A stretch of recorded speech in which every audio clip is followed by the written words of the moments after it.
तो फिर पिछली सदी में इसके साथ इतना बड़ा अन्याय क्यों हुआ?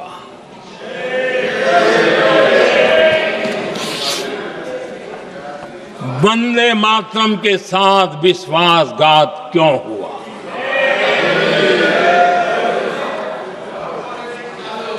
ये अन्याय क्यों हुआ? वो कौन सी ताकत थी जिसकी इच्छा खुद पूज्य बापू की भावनाओं पर भी भारी पड़ गई? पश्चिम, उत्तर से दक्षिण, वंदे मातरम हर भारतीय का संकल्प बन गया। इसलिए वंदे मातरम की स्तुति में लिखा गया था, मातृभूमि स्वतंत्रता की वेदिका पर मदोमय, मातृभूमि स्वतंत्रता की वेदिका पर मोदमय, स्वार्थ का बलिदान है यह शब्द है वंदे मातरम। है सजीवन मंत्र भी, यह विश्व विजयी मंत्र भी, शक्ति का आह्वान है यह शब्द वंदे मातरम। उष्ण शोणित से लिखो, वक्षस्थली को चीरकर, वीर का अभिमान है यह शब्द वंदे मातरम। आदरणीय अध्यक्ष जी, कुछ दिन पूर्व जब वंदे मातरम 150 का आरंभ हो रहा था, तो मैंने उस आयोजन में कहा था, वंदे मातरम हजारों वर्ष की सांस्कृतिक ऊर्जा भी थी, उसमें आजादी का जज्बा भी था और आजाद भारत का विजन भी था। अंग्रेजों के उस दौर में एक फैशन हो गई थी भारत को कमजोर, निकम्मा, आलसी, कर्महीन, इस प्रकार भारत को जितना नीचा दिखा सके ऐसी एक फैशन बन गई थी। और उसमें हमारे यहां भी जिन्होंने तैयार किए थे वो लोग भी वही भाषा बोलते थे। तब बंकिम दा ने उस हीन भावना को भी झकझोरने के लिए और सामर्थ्य का परिचय कराने के लिए वंदे मातरम के भारत के सामर्थ्यशाली स्वरूप को प्रकट करते हुए आपने लिखा था,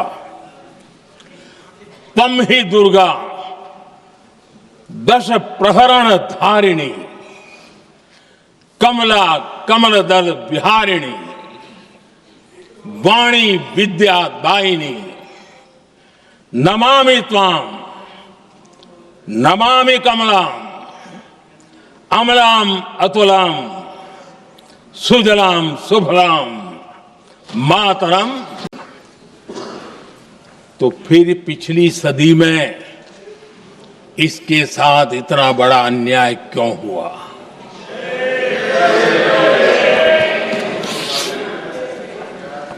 वंदे मातरम के साथ विश्वासघात क्यों हुआ?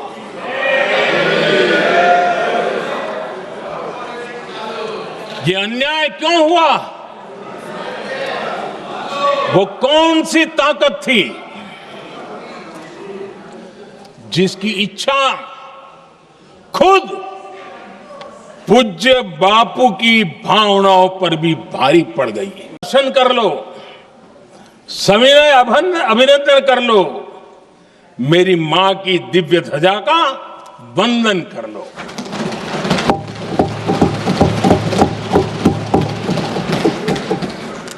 आदरणीय अध्यक्ष महोदय, मैं आज इस सदन में वंदे मातरम पर महात्मा गांधी की भावनाएं क्या थी वो भी रखना चाहता हूं। दक्षिण अफ्रीका से प्रकाशित एक साप्ताहिक पत्रिका निकलती थी, इंडियन ओपिनियन, और इस इंडियन ओपिनियन में महात्मा गांधी ने 2 दिसंबर 1905 जो लिखा था उसको मैं कोट कर रहा हूं। उन्होंने लिखा था, महात्मा गांधी ने लिखा था, गीत वंदे मातरम जिसे बंकिम चंद्र ने रचा है, पूरे बंगाल में अत्यंत लोकप्रिय हो गया है। स्वदेशी आंदोलन के दौरान बंगाल में विशाल सभाएं हुई, जहां लाखों लोग इकट्ठा हुए और बंकिम का यह गीत गाया।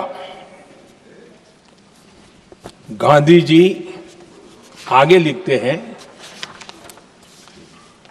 ये बहुत महत्वपूर्ण है। वो लिखते हैं, ये 1905 की बात है। उन्होंने लिखा, यह गीत इतना लोकप्रिय हो गया है जैसे ये हमारा नेशनल एंथम बन गया है।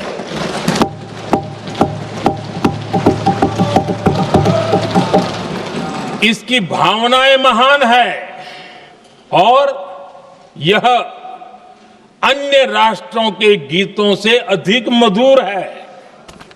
इसका एकमात्र उद्देश्य हम में देशभक्ति की भावना जगाना है। यह भारत को मां के रूप में देखता है और उसकी स्तुति करता है। अध्यक्ष जी, जो वंदे मातरम 1905 में महात्मा गांधी को नेशनल एंथम के रूप में दिखता था, देश के हर कोने में, हर व्यक्ति के जीवन में जो भी देश के लिए जीता जानता, देश के लिए जागता था, उन सब के लिए वंदे मातरम की ताकत, वंदे मातरम के प्रति मुस्लिम लीग की विरोध की राजनीति तेज होती जा रही थी। मोहम्मद अली जिन्ना ने लखनऊ से 15 अक्टूबर 1937 को वंदे मातरम के विरुद्ध का नारा बुलंद किया। फिर कांग्रेस के तत्कालीन अध्यक्ष जवाहरलाल नेहरू को अपना सिंहासन डोलता दिखा। बजाय कि नेहरू जी मुस्लिम लीग के आधारहीन बयानों को तगड़ा जवाब देते, करारा जवाब देते, मुस्लिम लीग के बयानों की निंदा करते,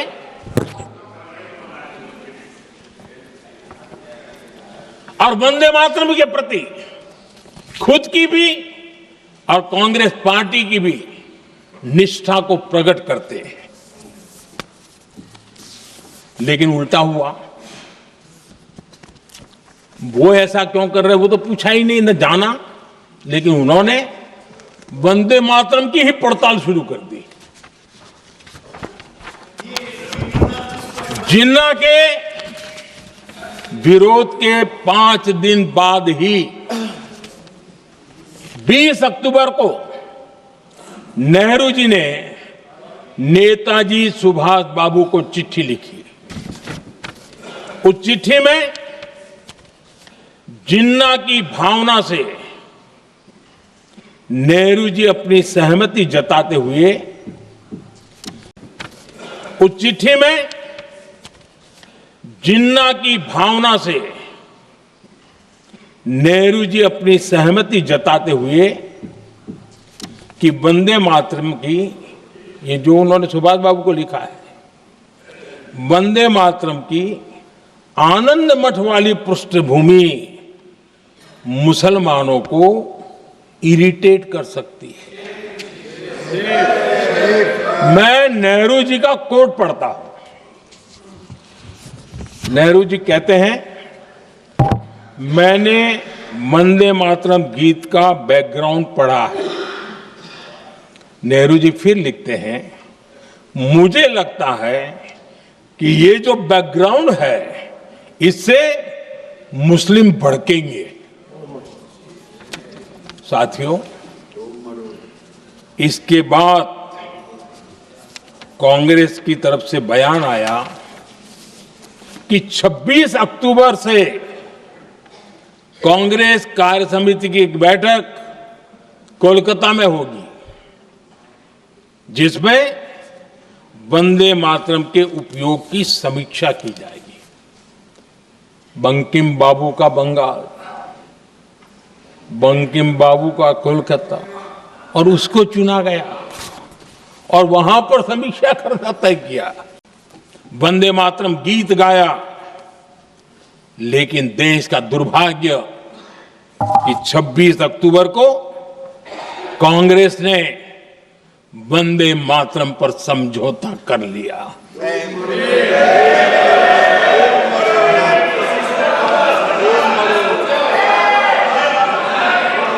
वंदे मातरम के टुकड़े करने के फैसले में,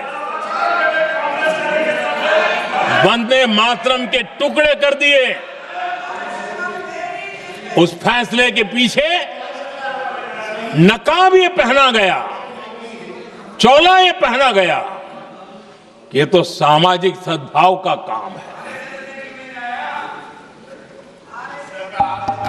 लेकिन इतिहास इस बात का गवाह है कि कांग्रेस ने मुस्लिम लीग के सामने घुटने टेक दिए और मुस्लिम लीग के दबाव में किया। वंदे मातरम के बंटवारे के लिए झुकी, इसलिए कांग्रेस को एक दिन भारत के बंटवारे के लिए झुकना पड़ा।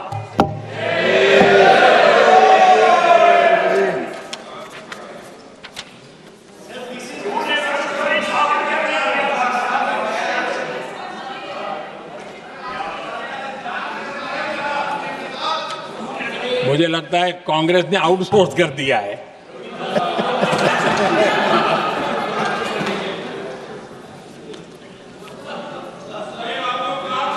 दुर्भाग्य से कांग्रेस की नीतियां वैसी की वैसी थी है, और इतना ही नहीं, आईएनसी चलते चलते एमएमसी हो गया है।